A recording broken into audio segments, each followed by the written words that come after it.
اللہ رب العزت نے قرآن مجید میں کئی ایک مقامات پر ایمان والوں کو اس بات کا حکم دیا ہے کہ وہ افتراق و انتشار، فرقہ بندی، گروہ بندی سے اپنے آپ کو بچا کے رکھیں، اللہ کی رسی کو مضبوطی سے تھام کے رکھیں، گروہوں میں نہ بٹیں،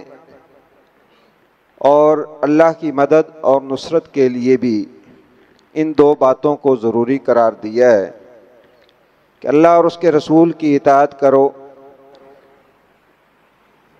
اختلافات اور انتشار کے اندر پڑنے کی بجائے اتفاق اور اتحاد کے ساتھ رہو، ورنہ تمہاری ہوا اکھڑ جائے گی اور دشمن تمہارے اوپر غالب آ جائے گا۔ اللہ تعالیٰ کا یہ نظام ہے، طبیعتیں، مزاج اللہ نے مختلف رکھے ہیں۔ ہر بندہ جو ہے اس کا الگ مزاج ہے، الگ طبیعت ہے۔ مسلمانوں کے ہاں بھی حتیٰ کہ ایک ہی باپ کی اولاد کے اندر بھی اختلاف ہوتا ہے، رائے مختلف ہوتی ہے، سوچ مختلف ہوتی ہے۔ سوچ کا اختلاف اور رائے کا اختلاف یہ تو ایک فطری چیز ہے، لیکن اللہ تعالیٰ نے اس کے کچھ ضابطے اور قانون بنائے ہیں، ایک دائرہ کار بنایا ہے۔ کافر کے ساتھ اختلاف کی اور نوعیت ہے، مسلمان کے ساتھ اختلاف ہو جائے تو اس کی اور نوعیت ہے۔ کسی بھی انسان کی رائے کو شریعت نے دبایا نہیں ہے، بلکہ ہر انسان کو یہ حق دیا ہے کہ وہ اپنی رائے کا اظہار کرے، جو اس کے دل دماغ کے اندر، سوچ کے اندر بات آتی ہے وہ اس کا اظہار کرے، لیکن اس کو بے لگام نہیں چھوڑا، اس کو شریعت کے دائرے اور ضابطے کے اندر رکھا ہے۔ دوسری ایک بات جو اس وقت مسلمانوں میں بہت زیادہ ہے اور نہیں ہونی چاہیے، وہ یہ ہے کہ ہم میں سے ہر شخص یہ سمجھتا ہے، وہ گھر کا ماحول ہو، معاشرے کا ماحول ہو، کسی تنظیم کا ماحول ہو، وہ سیاسی تنظیم ہو، مذہبی تنظیم ہو، ہمارے ہاں یہ سوچ پائی جاتی ہے کہ اگر میری بات نہیں مانی گئی،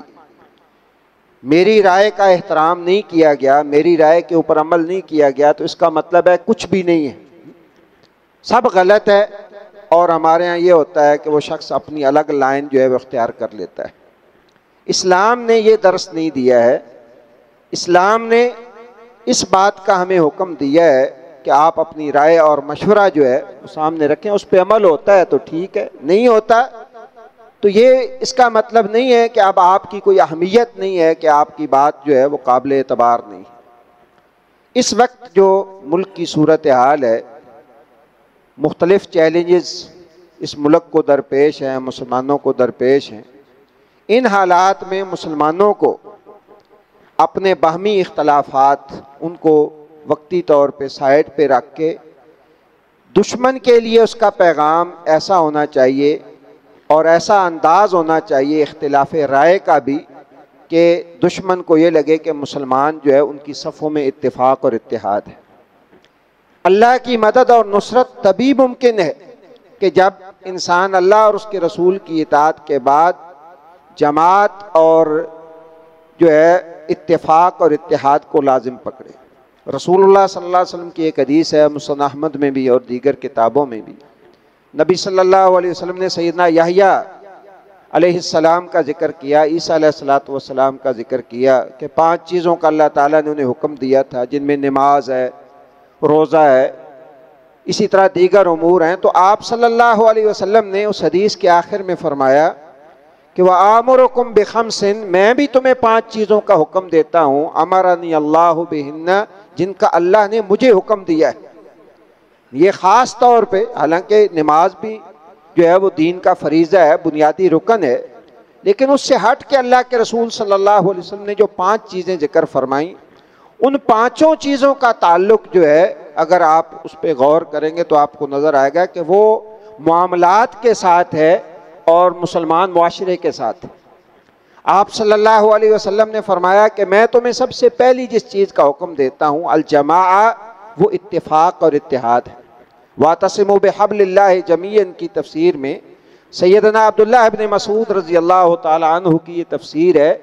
کہ بحبل اللہ جمیع سے مراد جو ہے وہ اللہ رب العزت کی رسی جو ہے وہ اتفاق اور اتحاد ہے۔ اگرچہ مفسرین نے اس کا معنی قرآن بھی کیا ہے، اللہ کا دین بھی کیا ہے، لیکن سیدنا عبداللہ بن مسعود رضی اللہ تعالیٰ عنہ کہتے ہیں اس سے مسلمانوں کی اجتماعیت مراد ہے، کہ مسلمان جو ہے ان کا ایک ڈھانچہ ایسا ہونا چاہیے کہ باہمی اختلاف ہونے کے باوجود بھی وہ ایک نظر آئیں اور ان کے اندر اجتماعیت ہو۔ اور دوسری بات رسول اللہ صلی اللہ علیہ وسلم نے فرمائی کہ میں تمہیں اطاعت کا حکم دیتا ہوں، جو بھی تمہارا حاکم ہے۔ حتیٰ کہ رسول اللہ صلی اللہ علیہ وسلم سے صحابہ نے پوچھا اللہ کے رسول اختلاف کا بھی تو حق ہے؟ فرمایا اختلاف ضرور ہے، لیکن اس کی جو حکمرانی ہے اس کے خلاف بغاوت یہ اس وقت تک جائز نہیں ہے کہ جب تک وہ اپنے آپ کو مسلمان کہتا ہے،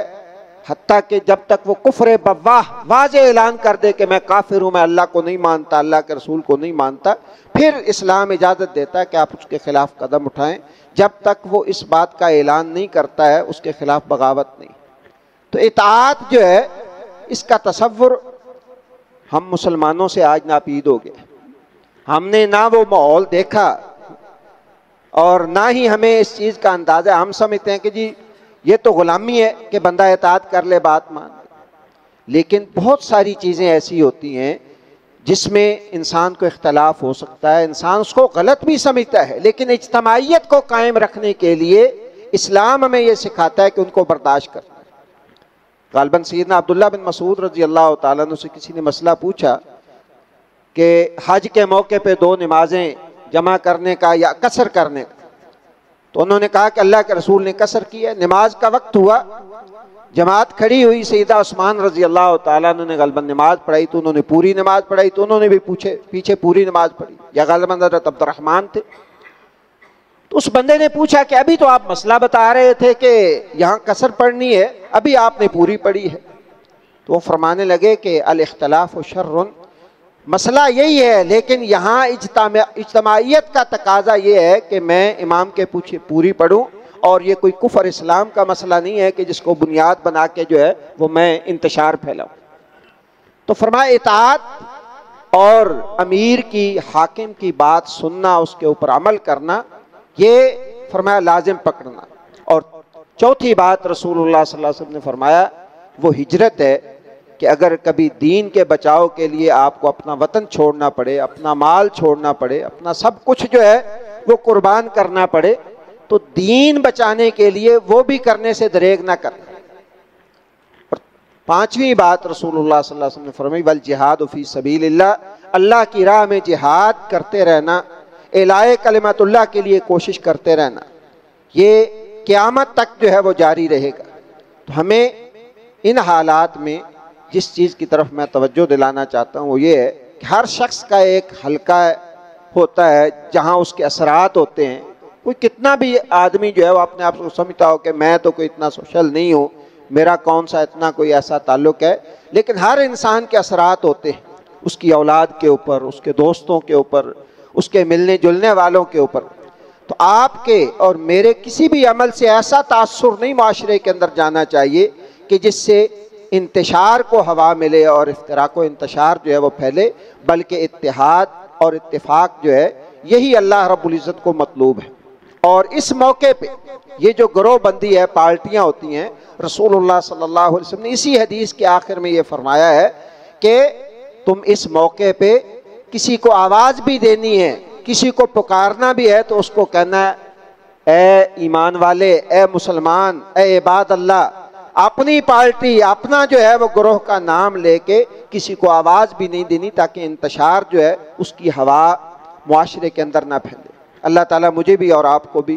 انتشار اور افتراق سے بچائے، اللہ اس ملک کو بھی سلامتی عطا فرمائے، اور دشمن جو اس کے خلاف برے عزائم رکھتے ہیں اللہ رب العزت ان کے عزائم کو بھی ناکام اور نامراد فرمائے۔ سبحانک اللہم و بحمدک، اشہد ان لا الہ الا انت، استغفرک و اتوب الیک۔